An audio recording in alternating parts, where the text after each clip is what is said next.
दोस्तों, कहा जाता है कि अजमेर का एक हिंदू पंडित हर रोज दूध लेकर अपने बूतों के पास जाता था और सारा दूध उन्हें चढ़ावे के तौर पर बड़े बूत के कदमों में उड़ेल आता।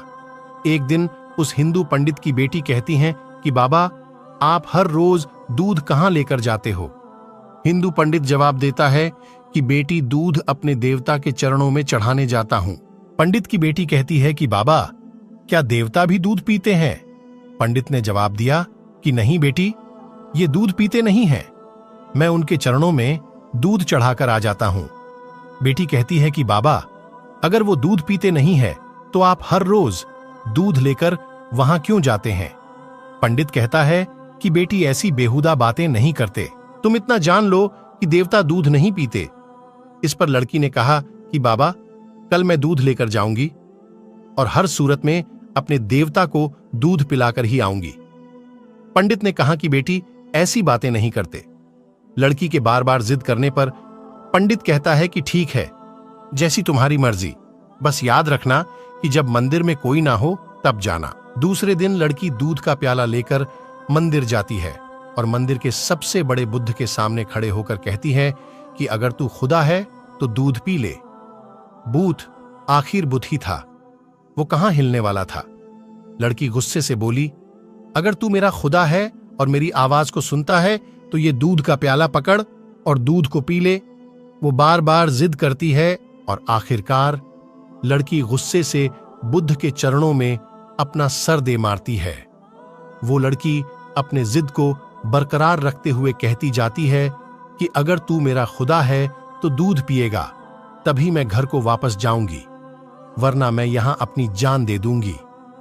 उस बेचारी लड़की को क्या पता था कि भूत कभी हरकत नहीं करते। वो बेचारी लड़की रोती चिल्लाती हुई बस ये अल्फाज कहती जा रही होती है। लड़की की खुशकिस्मती कि उस वक्त हजरत मोइनुद्दीन चिश्ती रहमतुल्लाह अलैह का गुजर उस गली से होता है। मंदिर का दरवाजा खुला होता है और आप देखते हैं एक लड़की बूथ के सामने प्याला लिए खड़ी है और उस लड़की के सर से खून बह रहा है। हजरत ख्वाजा मोइनुद्दीन चिश्ती रहमतुल्लाह अलैह मंदिर के अंदर जाते हैं और रोती हुई लड़की से पूछते हैं, बेटा, क्या तुम्हें कोई परेशानी है? तुम्हारे सर से खून बह रहा है। लड़की रहमतुल्लाह अलैह के चेहरे की तरफ देखकर कहती है, बाबा जी, तुम्हें मुझसे क्या लेना देना है? ये मेरा और मेरे खुदा का मामला है। हजरत मोइनुद्दीन चिश्ती रहमतुल्लाह अलैह फिर से लड़की को कहते हैं, बेटा बताओ तो सही, क्या बात है, किस वजह से रो रही हो? इस पर लड़की कहती है कि बाबा जी, मैं अपने खुदा को कह रही हूं कि दूध को पी लो ताकि मैं अपने घर वापस जाऊं और जाकर सबको बताऊं कि हमारा खुदा भी सुनता और खाता और पीता भी है। हजरत मोइनुद्दीन चिश्ती रहमतुल्लाह अलैह उस लड़की को समझाते हैं कि बेटा, बूत कभी हरकत नहीं करते, आप ये जिद क्यों कर रही हैं? लड़की ने जवाब दिया कि बाबा जी, मुझे तो अपने खुदा को दूध पिलाकर ही जाना है, अगर इसने दूध ना पिया तो मैं अपनी जान दे दूंगी। हजरत मोइनुद्दीन चिश्ती रहमतुल्लाह अलैह जब लड़की में ये जुनून देखते हैं तो बुद्ध के पास जाकर बुद्ध का कान पकड़कर कहते हैं, तू दूध क्यों नहीं पीता? इस लड़की को क्यों इतना रुला रहा है? देखता नहीं इस लड़की के सर से खून बह रहा है, बस आपका हाथ लगते ही बूथ में हरकत पैदा हो जाती है।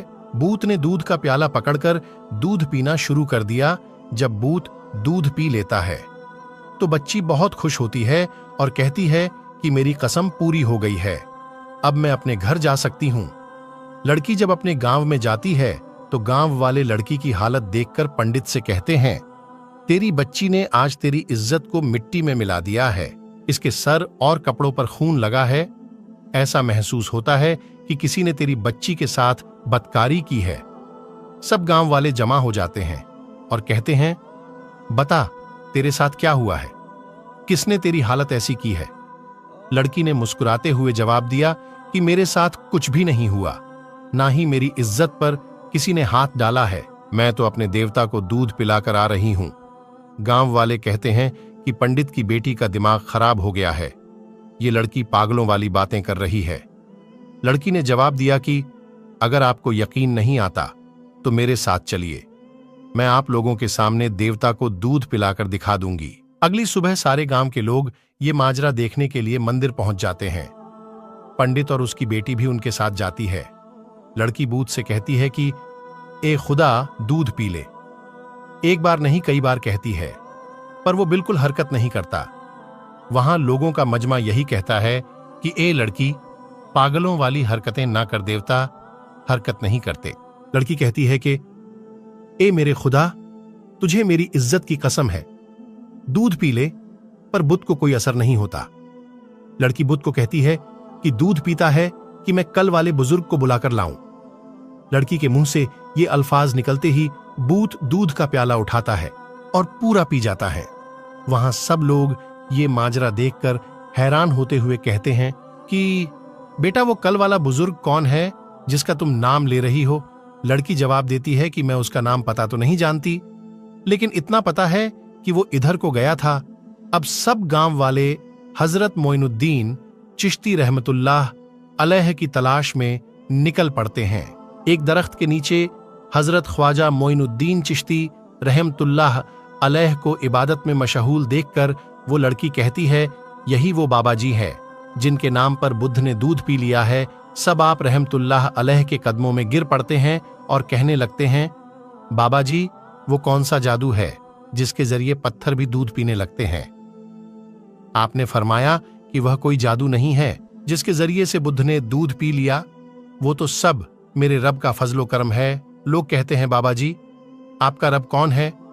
आप रहमतुल्लाह अलैह जवाब देते हैं कि मेरा रब सबको जिंदगी और मौत अता करने वाला है, जिसकी मर्जी के बगैर पत्ता भी हरकत नहीं कर सकता। वही जमीनों आसमान का मालिक है, वही रिस्क अता करने वाला है। सब लोग हजरत मोइनुद्दीन चिश्ती रहमतुल्लाह अलैह को बड़े अदब के साथ पूछते हैं कि आप कौन हैं और आप रहमतुल्लाह अलैह का मजहब क्या है? आप रहमतुल्लाह अलैह ने जवाब दिया, मेरा मजहब इस्लाम है। मेरे नाना का नाम हजरत मोहम्मद मुस्तफ़ा सल्लल्लाहु ताला अलैहि वसल्लम है।